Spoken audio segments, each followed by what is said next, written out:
नमस्कार, Marathi kitchen creation या YouTube चॅनलवर मी सुनीता तुम्हा सर्वांचे मनापासून स्वागत करते। आज आपण सगळ्यांच्या आवडतीची अशी वडापाव रेसिपी येथे पाहणार आहोत।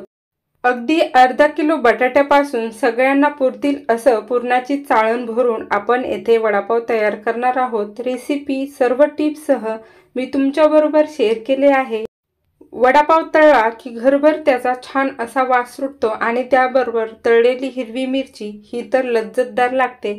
तर रेसिपी नक्की पूर्ण पहा, तुम्हाला कशी वाटते ते मला कमेंट करून नक्की सांगा।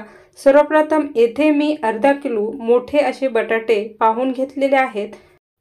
आता 2 लिटरचा कुकर घेऊन त्यामध्ये आपल्याला हे सर्व बटाटे साले न काढता यामध्ये घालून घ्यायचे।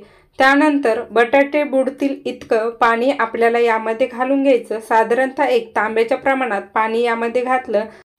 आता यामध्ये चमचाभर मीठ घालून घ्यायचं। त्यानंतर चाकूने थोडं छिद्र, एका बटाट्याला 1 छिद्र असं पाडून घ्यायचं, म्हणजे मीठ आतपर्यंत पोहोचतं आणि बटाटवडा खाताना अजिबात आळणी लागत नाही।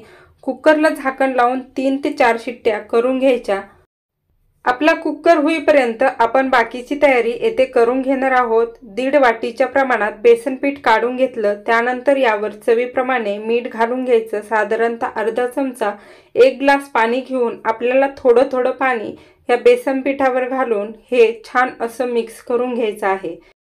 पूर्ण पाणी एकदम न ओतता थोडं पाणी घालून चमच्याच्या सहाय्याने हे छान असं मिक्स करायचं। बेसन पीठ मळताना सुरुवातीला आपल्याला थोडंसं घट्टसर ठेवायचं आणि घट्टसर असं मळून घ्यायचं। त्यानंतर आता सर्व गुठळ्या फोडल्यानंतर आपल्याला यामध्ये थोडंसं जास्त पाणी घालून छान असं याची पेस्ट तयार करायची। या पद्धतीने मिक्स केल्यामुळे आपल्या बेसन पिठात एकही गुठळी राहत नाही। हे पहा, या पद्धतीने याची छान अशी पेस्ट तयार झाली। आता हे बाजूला 10 मिनिटांसाठी ठेवून देऊया।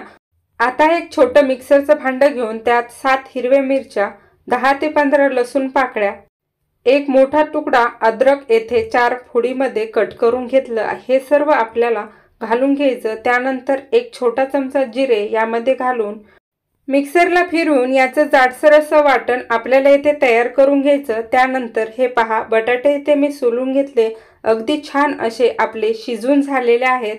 आता हे फोडून घेऊया। येथे मी हातानेच हे छान असे स्मॅश करून घेणार आहे। तुम्हाला जर हवं असेल तर पावभाजी स्मॅशर घेऊन तुम्ही हे मॅश करून घेऊ शकता किंवा किसणीवर किसून सुद्धा घेऊ शकता।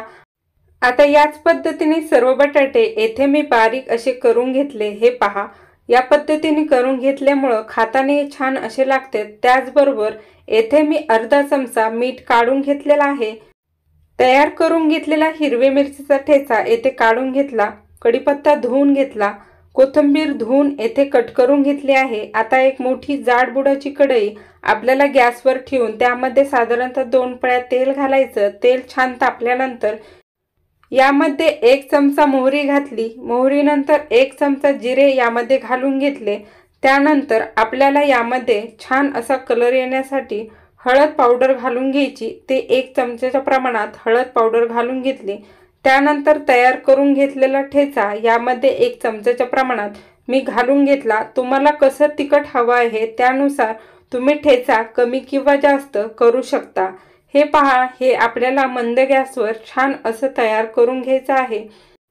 येथे आपला ठेचा छान असा परतल्यानंतर धुवून घेतलेला कढीपत्ता यामध्ये घालून घ्यायचा।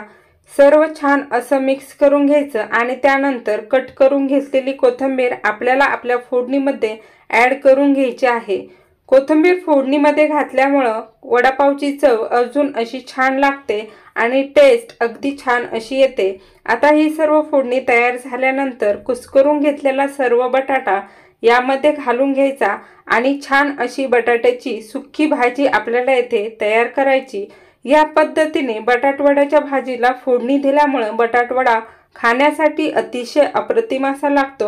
आता भाजी येथे छान अशी तयार झाली। त्यानंतर घेतलेले सर्व मीठ चवीप्रमाणे यावर घालून घेतलं। हे पहा, हे सर्व छान मिक्स करायचं। त्यानंतर यामध्ये 1 छोटा चम्मच हिंग मी टाकून दिलं।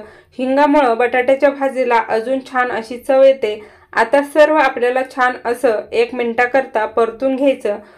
गॅस बंद करून ठेवायचा आणि हे बाजूला काढून ठेवायचं, थोडंसं थंड करून घ्यायचं। हे पहा, आता थोडंसं थंड झाल्यानंतर आपल्याला हातावर घेऊन याचे आपल्याला ज्या आकारात हवे त्या आकारात बटाटवडे थापून घ्यायचे आहेत। हे पहा, हा गोल बटाटवडा सुद्धा तुम्ही करून घेऊ शकता, पण येथे आपण थापून बटाटवडा तयार करणार आहोत। याच पद्धतीने आता हातावर आपल्याला बटाट्याची भाजी घेऊन नंतर या पद्धतीने थापून घ्यायचे आहे। हे पहा, ही नगरची फेमस पद्धत आहे। आमच्याकडे या पद्धतीने थापून असे बटाटवडे तयार केले जातात, कारण की हे पावामध्ये अगदी अज्जात आणि छान असे बसतात। जर तुम्हाला गोल हवे असेल तर तुम्ही गोल सुद्धा बटाटवडे करून घेऊ शकता। या रीतीने माझे येथे 12 बटाटवडे तयार झाले आहेत। वड्यासाठी जे बेसन पीठ भिजून घेतलं होतं त्यामध्ये चिमूटभर सोडा घालून घ्यायचा। त्यानंतर बटाटवडा तळण्यासाठी जे तेल ठेवलं होतं त्या गरम तेलाचे 3 ते 4 थेंब आपल्याला यामध्ये घालून घ्यायचं। हे पहा, हे घालून घेतल्यानंतर सर्व आपल्याला छान असं मिक्स करून घ्यायचं आहे। हे सर्व छान असं मिक्स झाल्यानंतर हे पहा, आता कढईमध्ये तापण्यासाठी तेल मी येथे ठेवून दिलं होतं, त्यामध्ये आपण तयार केलेलं बेसन पीठचे 2-3 थेंब घालून घ्यायचे आणि तेल कसं तापलं ते चेक करायचं। त्यानंतर बॅटरमध्ये आपल्याला तयार केलेला वडा बुडवून त्यानंतर ते यामध्ये सोडून द्यायचं आहे। या प्रकारे कढईमध्ये जेवढे बसतील तेवढे वडे आपल्याला येथे सोडून एका बाजूला छान असे तळून घ्यायचे। छान असे तळून झाल्यानंतरच आपल्याला ती बाजू पलटून दुसऱ्या बाजूवर तळून घ्यायचे। हे पहा, या पद्धतीने आपल्याला वडे तळून झाल्यानंतर छान असे कडक होऊ द्यायचे आणि नंतर पुरणाच्या चाळणीमध्ये हे मी काढून घेते, म्हणजे वडे अजिबात तेलकट होत नाही आणि खाताना छान असे कडक लागतात। याच पद्धतीने आपल्याला सर्व वडे येथे छान असे तळून घ्यायचे। वडे तळताना आपल्याला गॅस सर्वप्रथम मोठा ठेवायचा, नंतर मध्यम करायचा व जशी गरज लागन तसा मोठा तो मध्यम गॅसवर आपल्याला सर्व वडे येथे छान असे तळून घ्यायचे। हे पहा, येथे सर्व वडे आपले छान असे तळून झाले। आता याबरोबर खाण्यासाठी येथे आपण हिरवी मिरची तळून घेतली, यावर लगेच गरमागरम असताना मीठ घालून घ्यायचं। या पद्धतीने आपले सर्व वडे येथे छान असे तळून झाले। आता एक वडा येथे मी तुम्हाला फोडून दाखवते। हे पहा, अतिशय पातळ असा बेसन पिठाचा लेयर यावर आलेला आहे। अगदी गाडीवर भेटतात तसे वडे आपण येथे तयार केले। तर ही रेसिपी नक्की करून पहा। तुम्हाला आजची माझी ही रेसिपी कशी वाटली ते मला कमेंट करून नक्की सांगा।